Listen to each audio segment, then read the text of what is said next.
हमारा आकाश या ब्रह्मांड कितना बड़ा है और कहां से कहां तक फैला है, इसका कोई ठोस अंदाजा अभी तक नहीं था। लेकिन बरसों के मेहनत के बाद अब कुछ वैज्ञानिक ये दावा करने लगे हैं कि उन्होंने ब्रह्मांड को नाप लिया है। वैज्ञानिकों के ताजा अनुमान के अनुसार ब्रह्मांड 93 अरब प्रकाश वर्ष चौड़ा है। प्रकाश वर्ष वो पैमाना है जिससे हम लंबी दूरियां नापते हैं। दोस्तों, जैसा कि हम जानते हैं कि प्रकाश की स्पीड काफी ज्यादा तेज होती है और वो 1 सेकेंड में लगभग 2 लाख किलोमीटर तय कर देता है। तो इसका मतलब कि वो 1 साल में जितना दूरी तय करेगा उसे ही हम एक प्रकाश वर्ष कहते हैं। यानी यदि हम सीधे शब्दों में बोले तो एक प्रकाश के द्वारा 1 वर्ष में जितना दूरी तय किया जाता है उसी को एक प्रकाश वर्ष कहा जाता है। दोस्तों, हम जिस धरती पर रहते हैं वो सौर मंडल का एक हिस्सा ही है। सौर मंडल में 9 ग्रह हैं जो सूर्य के चक्कर लगाते हैं। सूरज एक तारा है जो हमारी आकाशगंगा यानी मिल्की वे का एक हिस्सा है। अब आपके मन में सवाल आ रहा होगा कि ये आकाशगंगा या मिल्की वे क्या है। तो दोस्तों, आकाशगंगा बहुत सारे तारों और उनका चक्कर लगाने वाले ग्रहों, उल्कापिंडों और धूमकेतुओं को मिलाकर बना होता है और ये काफी ज्यादा बड़ा होता है। हमारे ब्रह्मांड में बहुत सारे आकाशगंगाएं पाई जाती है। ये कितनी है और इनका आकार कितना बड़ा होता है, इस बारे में बरसों से वैज्ञानिक कई प्रकार के अध्ययन कर रहे हैं, क्योंकि इन आकाशगंगाओं को जानने से ही हमें अपने पूरे ब्रह्मांड को ठीक से जानने का तरीका मिल सकता है। साथ ही दोस्तों, हम आपको बता दें कि 20वीं सदी की शुरुआत में अमेरिकी वैज्ञानिक हार्लो शेप्ले और उनके साथी हेबर कार्टेस के बीच इस बात पर बहस छिड़ी थी कि हमारी आकाशगंगा कितनी बड़ी है। दोस्तों, इन दोनों के बहस में एक तरफ शेप्ले का कहना था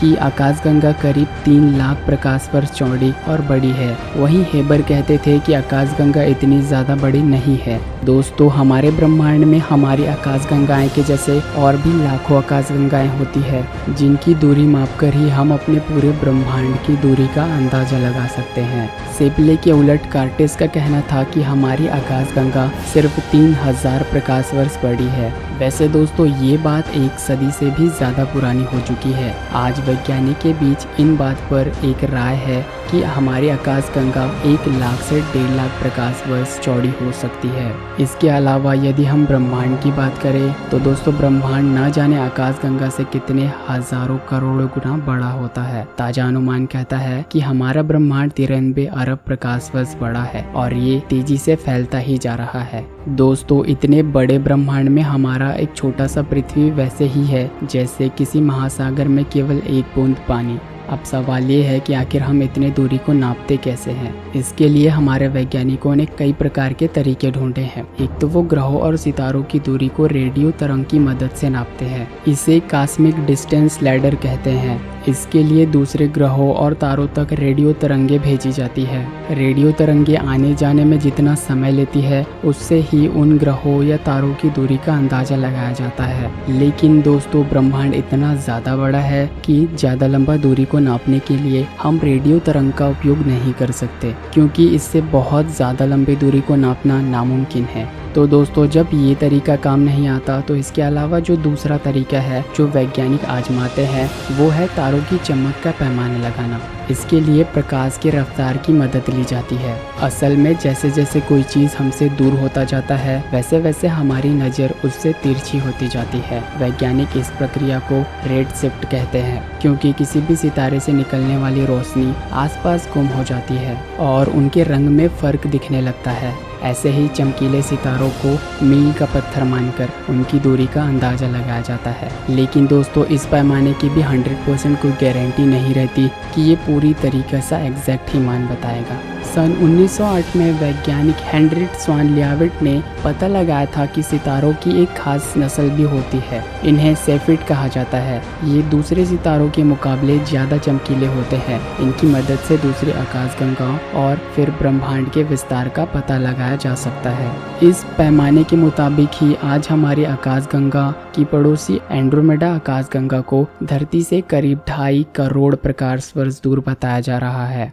वैसे हम चाहे जो भी पैमाना आजमा लें, ब्रह्मांड कितना बड़ा है इसका सही अंदाज़ा लगाना लगभग नामुमकिन जैसा है, क्योंकि हम केवल इसका अंदाज़ा लगा सकते हैं, हम एग्जैक्ट मान नहीं जान सकते। पर फिर भी हमारे वैज्ञानिक इसके लिए बहुत ज़्यादा मेहनत कर रहे हैं ताकि कम से कम वो अंदाज़ा लगा पाए इस बात की कि हमारा जो ब्रह्मांड है वो कितना बड़ा है। साथ ही दोस्तों हमारा ब्रह्मांड इतनी ज़्यादा तेज़ी से फैल रहा है जिसके कारण इसके आकार का पता लगाना और भी मुश्किल हो जाता है। जैसे कि दोस्तों धरती से सबसे दूर जो सितारा है उसकी रोशनी पृथ्वी पर पहुंचने में अरबों सालों का समय लग जाता है, तब तक ब्रह्मांड और भी ज़्यादा फैल चुका होता है। नासा के वैज्ञानिक कार्तिक सेठ इसे कुछ इस तरीके से समझाते हैं। वो कहते हैं कि आप एक गुब्बारा में एक बिंदु बना लें और फिर उसमें हवा भरकर फुलाएं। हमारा ब्रह्मांड कुछ ऐसे ही फैलता जा रहा है और जो निशान आपने बनाया है वो हमारी मिल्की वे जैसी आकाशगंगा है,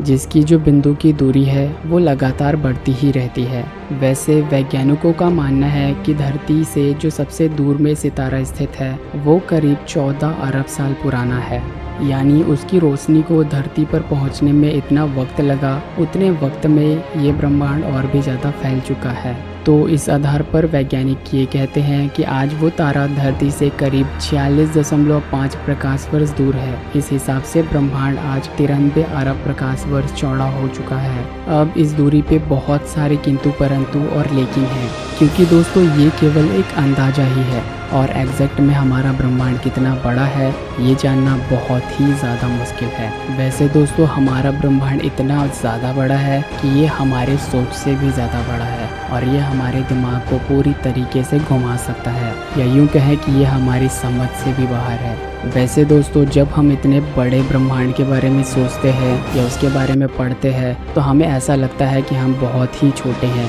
और यही बात सच्चाई है कि हम बहुत ही छोटे हैं। कल को यदि हमारी पृथ्वी गायब भी हो जाए तब भी इस ब्रह्मांड को कुछ भी फर्क नहीं पड़ने वाला, और हम इंसान ऐसे होते हैं कि हम अपने सोच में ही खुद को बहुत बड़ा मानने लगते हैं। तो दोस्तों इस विषय में आप क्या सोचते हैं, अपनी राय हमें ज़रूर बताइए, क्योंकि आपकी राय हमारे लिए बहुत ज़्यादा इम्पोर्टेंट होता है। यदि आपको ये वीडियो पसंद आई है तो आप इस वीडियो को लाइक कर सकते हैं, लेकिन यदि आपको ये वीडियो पसंद आई है और आप लाइक नहीं कर रहे हैं तो ये तो गलत बात है ना। और यदि ना पसंद आई हो तो इस वीडियो को डिसलाइक भी ज़रूर कीजिए, साथ ही कारण बताइए कि इस वीडियो को आपने डिसलाइक क्यों किया। और यदि अभी तक आप हमारे फैमिली का हिस्सा नहीं बने हैं तो आप हमारे चैनल को सब्सक्राइब करके हमारी फैमिली का एक हिस्सा बन सकते हैं। तो दोस्तों मिलेंगे फिर किसी और नए वीडियो पे, तब तक के लिए आप अपना ख्याल रखिएगा। धन्यवाद।